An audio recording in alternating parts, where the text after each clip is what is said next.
When we take a look back into the last era of the WWE, and when it comes to the best technical wrestlers from the past 10 to 15 years, there's two that will always be mentioned: Daniel Bryan and The Miz. One of the greatest faces WWE has ever produced, and on the other hand, the greatest heel in modern wrestling. Now, we all know that Daniel Bryan is now Bryan Danielson and wrestling outside of the WWE, and The Miz has been off and on as a heel and babyface. But back in time, these two superstars created some memorable promos and incredible matches. So today, in this video, we'll take a look back to one of the best rivalries of the 2010s. We're going to take a deep dive into the almost decade-long feud between two of the most decorated wrestlers in the world of sports entertainment: Daniel Bryan versus The Miz. In the world of wrestling, fans hate heels. The deafening boos, the ones who get beaten up by the crowd favorites. Call them villains if you want to. And The Miz spent decades glorifying himself as the top heel in the business. But there's this one night in wrestling that made fans root for the villain.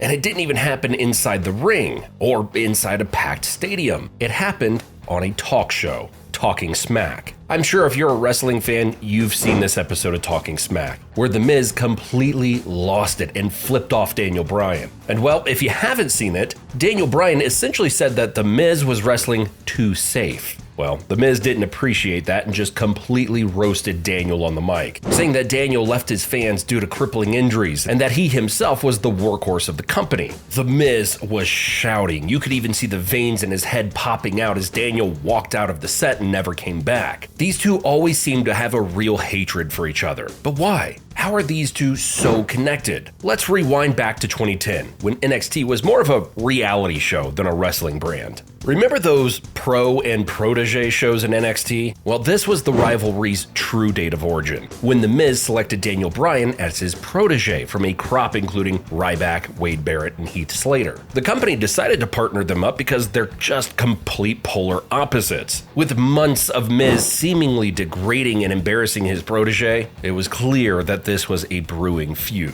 When Daniel Bryan got eliminated in NXT, he had the chance to prove himself as he faced The Miz on an episode of Monday Night Raw, when special guest Ashton Kutcher booked the match. Yeah, it was a time when just a random celebrity could book matches. Daniel Bryan escaped with a win against The Miz, debuting their feud on the main roster. Daniel Bryan was ready to take his place in the WWE, as the company decided to put him in the brand new Nexus. While it seemed that Daniel would be on the main roster for good, he got fired because he went too far and choked out announcer Justin Roberts with a tie on an episode of Raw. Apparently, that crossed the line, and the company booted him out. For months, Daniel was jobless, until SummerSlam 2010, when he reignited his feud with The Miz. The Miz wanted to be the final member of John Cena's team at SummerSlam against Nexus. Instead, it was revealed that Daniel would be the final member. The Miz caused Daniel to be eliminated from the match, and poured gasoline on the already igniting rivalry. With Daniel back in the company, he earned a title shot for The Miz's US title, culminating at Night of Champions 2010, where he tapped The Miz out, besting him once again and earning his first ever title in the WWE. But The Miz won the WWE Championship 2 months later, so the race for being the best was still on. The feud cooled down right after that though, with both wrestlers carrying on their own storylines. 1 year after The Miz cashed in his Money in the Bank to win his first world title, Daniel Bryan did the exact same thing as he cashed in his Money in the Bank at TLC 2011, when he pinned Big Show to become World Heavyweight Champion. Daniel then teamed up with Kane, Team Hell No, which was absolutely loved, especially for those anger management sessions. Absolute cinema. Daniel then went on to become the most loved wrestler in the WWE, solidifying his status as a main eventer when he conquered John Cena at SummerSlam 2013. And of course, we know what happens next. He was terrorized by the Authority, which culminated in a WrestleMania match with Triple H and a triple threat main event against Batista and Randy Orton, the Miracle on Bourbon Street. It was evident at this time that Daniel was the bigger star than The Miz. No question, Daniel did not star in a movie like The Marine, but he's still the most loved wrestler in that era. But he was hindered by one thing most wrestlers can't defeat: injuries. Daniel's style of wrestling was very explosive. He would leave it all inside the wrestling ring. You could say it was reckless, but it's just his style. That's why Daniel's matches always have the most insane spots. He even wrestled a match with a separated shoulder in the mid-2000s in Ring of Honor against Colt Cabana, and he nearly went blind with a detached retina against Takeshi Morishima. He even concealed his concussion history with the WWE, hiding the fact that he was prone to suffering them. WWE even had to stop a match one time as he suffered a stinger in which he couldn't feel his own limbs. He was stripped of the WWE title because of his severe neck injuries. Daniel tried to come back multiple times, even winning an Intercontinental Championship, but in 2016, his body gave up on him. WWE would no longer clear him to compete, announcing his retirement on Raw in an emotional speech. I have gotten to do what I love for nearly 16 years. I've been angry, I've been sad, I've been frustrated, I've been all of that. But that I officially announced my retirement.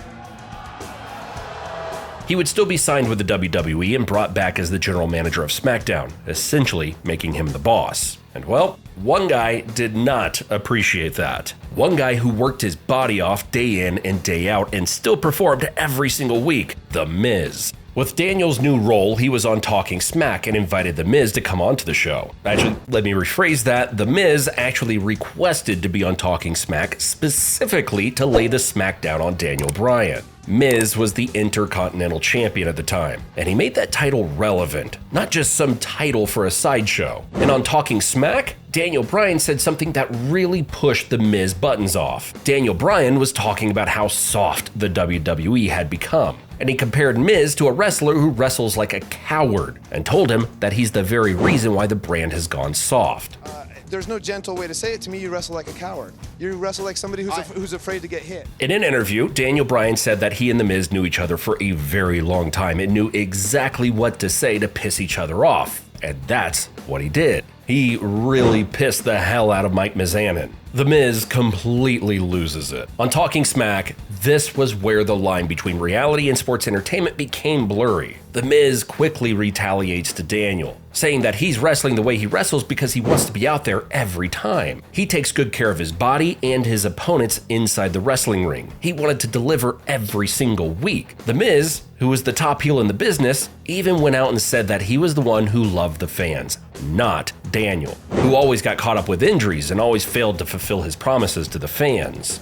The reason I wrestle the way I wrestle is because I can do it. In my career, ever have been injured. I had 1 year's time to claim this title, but you didn't, Daniel, did you? Because the fact is, you're the one that doesn't get in the WWE ring again. No. You could see Miz's veins popping out of his head, his eyes filled with hatred, spitting nothing but venom. And Daniel couldn't take the heat and walked off the set of Talking Smack while Miz continued his barrage of words. The internet exploded when that episode of Talking Smack came out. This was not just kayfabe. No, there was this genuine animosity between these two wrestlers, who have a rich history of hating each other. Renee Paquette, who was the co-host of Talking Smack, reflected on her reaction when she interviewed The Miz years later about that legendary moment. Renee remembered that she was legit concerned about these two, and had this feeling that she needed to be in the middle before things got out of hand. For Miz, he really thought that in that moment, Daniel would have hit him, and he was just waiting for that fist to come.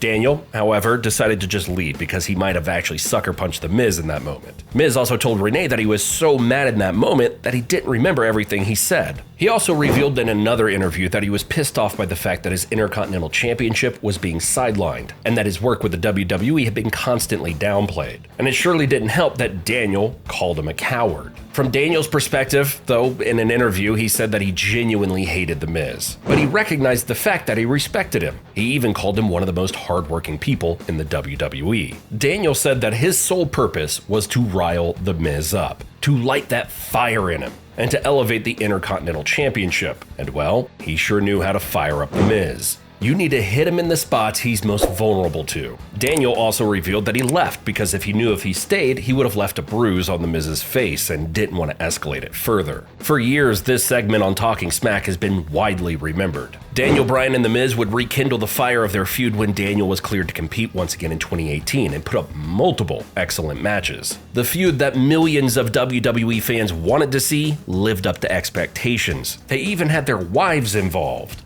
Both of these prolific wrestlers cemented themselves as one of the greatest rivalries in sports entertainment history. And it's not just a wrestling rivalry, it's much, much bigger than that. Thanks for watching, and leave a comment or like below, and don't forget to subscribe to the channel for more throwback wrestling content.